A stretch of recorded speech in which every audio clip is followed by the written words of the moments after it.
Повеќе од 230 македонски државјани кои што живеат и работат на некои од крузерите ширум светот се заглавени по морињата и океаните и се соочуваат со опасност да не можат да се вратат назад дома со старите пасоши до 12 февруари, кога истекува и нивната важност. Зоран Кочовски, директор на компанијата Коузон, која посредува при вработување на крузери, вели дека станува збор за сериозен проблем.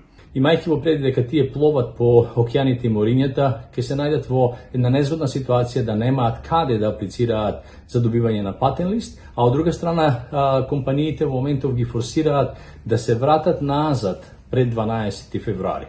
Значи голема загуба на финансиски средства, раскинување на работни договори, трошоци за враќање дома и најмногу од се неизвестност кога ќе можат да извадат нов македонски пасош. Еден од оние кои не знае како и дали воопшто ќе може да се врати е Виктор Настески. Со него разговаравме додека со бродот каде што работи плови по Тихиот океан. На 12 февруари стигаме во Фиџи и моментално сега пред некој ден добив мејл од компанијата дека јас треба да си одам од бродов на 12 февруари.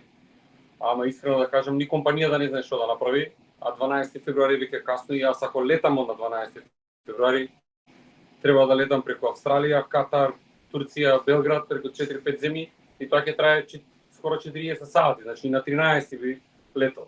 Кој ми гарантира дека мене ќе ме запре некој на тој аеродром и нема да ме пушти со овој пасош што го имам сега моментално со Република Македонија. Виктор вели дека иако договорот му завршува на 10 март, ќе мора да замине порано, но како не знае. Знам, моментално сум едно 15.000 километри од Македонија, точно во Тихиот океан и искрено нели треба да извадиме патен лист за да можеме да патуваме. Каде да го извадиме тој патен лист сред Тихиот океан?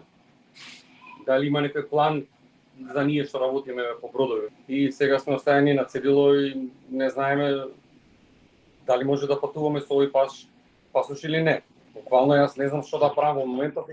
Предлогот до надлежните било преку онлайн апликација да се регистрираат сите оние кои се застегнати со ова прашање, вели Кочовски. Државните органи се оглушуваат на барањето на сите нас кои молиме да се најде одредено решение.